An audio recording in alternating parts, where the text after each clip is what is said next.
দেখেছো আমার এই স্ক্রুড্রাইভারটা অনেক ভালো। এটা দিয়ে যে কোনো লক খুলে ফেলা যায়। এটা দিয়ে সহজেই সবকিছু লক খুলে ফেলা যায়, সেটা গাড়ি হোক কিংবা অন্য কোনো কঠিন তালা। হ্যাঁ, তোমার তো প্রশংসা করতেই হবে।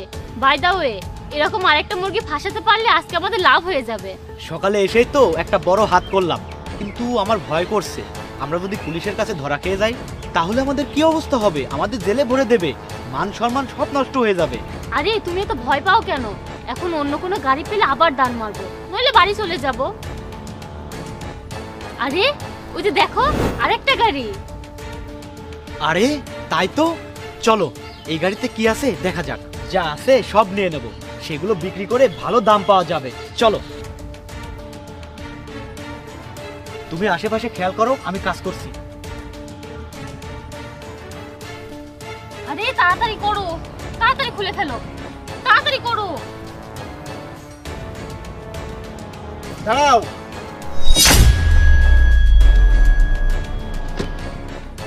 কি ব্যাপার? এত তাড়া কেন? বাহ, তোমরা তো বেশ পাকাচোর। এই স্ক্রুড্রাইভার দিয়ে তোমরা গাড়ির লক খুলতে চেষ্টা করছিলে? আরে বোকা, এটা অটোমেটিক গাড়ি, এটা চাবি দিয়ে চালু হয়। এরকম একটা গাড়ি কি তোমাদের প্রয়োজন? ও না না স্যার, আপনি ভুল বুঝছেন। আমরা আপনার গাড়ি বাঁচানোর চেষ্টা করছিলাম।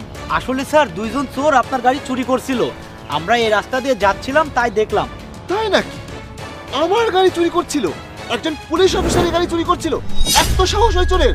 হ্যাঁ স্যার, আমি দেখে ওকে বললাম, দেখো পুলিশ অফিসারের গাড়ি মনে হচ্ছে, তারা আমাদের রক্ষা করে, তাহলে তার গাড়ি রক্ষা করা আমাদের দায়িত্ব। তাই স্যার আমরা আপনার গাড়ি বাঁচাচ্ছিলাম, আর আপনি উল্টো আমাদের বিরুদ্ধে অভিযোগ আরোপ করছেন। কি দারুণ! বাহ, তুমি তো খুব সুন্দর গল্প বলছো। তুমি তো খুব ভালো একজন গল্প লেখক। তা তুমি কি করে জানলে যে এটা পুলিশের গাড়ি? এখানে তো কোথাও লেখা নেই। আরে স্যার, এই গাড়িটা দেখেই তো মনে হচ্ছে এটা নিশ্চয়ই কোনো পুলিশ অফিসারের গাড়ি, আর ও সবকিছু একেবারে সত্যি বলছে। স্যার বিশ্বাস করুন, আমরা আপনাকে বলতে যাচ্ছিলাম যে গাড়িটা খোলা ছিল, আর ঠিক তখনই আপনি আসলেন। আরে তোমরা আর কিভাবে বলবে পুলিশ অফিসারের কাছ থেকে চুরি করে তাকেই বাঁচানোর কথা বলছো? আরে না না স্যার, আপনি ভুল বুঝছেন। আমরা তো কলেজের ছাত্রছাত্রী, আমরা লেখাপড়া করি, আমরা তো অন্য কিছু করার সময়ই পাই না, আর আমরা করব চুরি? এসব আপনি কি বলছেন স্যার? সকালে বাইকের সাথে থাকা যে ব্যাগ থেকে টাকা চুরি করেছো সেটা অন্য কেউ ছিল না, সেটা আমিই ছিলাম। চুরি? আরে স্যার কোন চুরি? সকালে আমরা কলেজে ছিলাম, আমরা কিভাবে করব স্যার? এই চুপ করো, এত অবুঝ হওয়ার দরকার নেই। আমি তোমাদের ব্যাপারে সবকিছু জানি। আমি ওই এলাকার সব সিসিটিভি ফুটেজ পেয়েছি, যেই এলাকা থেকে তোমরা আমার বাইকের সাথে থাকা ব্যাগ থেকে টাকা চুরি করেছিলে। নিজেদেরকে বোকা বানানোর এত চেষ্টা করো না। আমি তোমাদের থানায় নিয়ে গিয়ে এমন মার মারবো সারা জীবন মনে থাকবে। তোমাদের সাহস দেখে আমি অবাক হয়ে যাচ্ছি। একজন পুলিশ অফিসারের কাছ থেকে টাকা চুরি করেছো? এভাবে তোমরা সাধারণ মানুষের ক্ষতি করছো, তাই না? স্যার প্লিজ আমাকে ক্ষমা করে দিন স্যার, সব প্ল্যান ওর ছিল, ও ছাড়া এসব চুরি আর কেউ করে না। স্যার আমি ওকে বারবার বোঝানোর চেষ্টা করেছি, এসব করো না, এসব চুরি করা ভালো কাজ না স্যার, কিন্তু বললো ও এসব করবে। এসব আমি যদি না করি তাহলে ও আমাকে ছাড়বে না স্যার। আমি এটা করব, আমি ওটা করব, ওর এমন হুমকিতে আমি ফেসে গেলাম স্যার। আমি অসহায় ছিলাম স্যার, আর আমার টাকারও খুব প্রয়োজন ছিল, তাই আমি এসব করতে বাধ্য হয়েছি। আমি বুঝতে পারিনি কোনটা ঠিক আর কোনটা ভুল স্যার। আচ্ছা, তুমি তো 2 দিনের বাচ্চা যে সে তোমাকে ফাঁদে ফেলেছে। তোমাদের দুজনেরই দোষ, তোমরা দুজনেই সমান অপরাধী, তোমরা দুজনেই শাস্তি পাবে। হ্যাঁ স্যার, আপনি ঠিকই বলেছেন, আমরা দুজনেই সমান দোষ করেছি, আর আমি নিজের ইচ্ছে এসব করি না স্যার।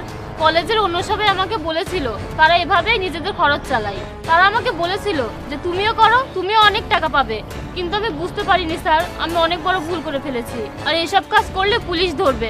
আমাকে ক্ষমা করে দিন স্যার। একটা কথা শোনো, চোর সে যতই চালাক হোক না কেন, সে একদিন আইনের আওতায় পড়বেই। এখন দেখো তোমরা ধরা পড়েছো, আর তোমাদের কলেজের অন্য ছাত্ররা যারা এগুলো করে তাদেরকেও ধরা হবে। আর এসব এখন তোমাদেরকে বলে কোনো লাভ নেই। তোমাদেরকে থানায় নিয়ে গিয়ে তোমাদের বাবা মাকে ডাকা হবে, তারপর তাদেরকে বলা হবে তোমরা কি করেছো। না না স্যার, এমন করবেন না, এসব জানাজানি হলে আমাদের বাবা মায়ের সম্মান নষ্ট হবে, আমরা সেটা চাই না। আমাদের ক্ষমা করে দিন, আমরা আর কখনো এমন কিছু করব না। এসব করলে যে বাবা মায়ের সম্মান নষ্ট হয় সেটা কি তোমরা বোঝো না? মা বাবার সম্মানের কথা ভাবলে তোমরা এসব করতে না। তোমাদেরকে সঠিক শিক্ষা দিতে হবে। চলো এখন আমার সাথে থানায় চলো, চলো।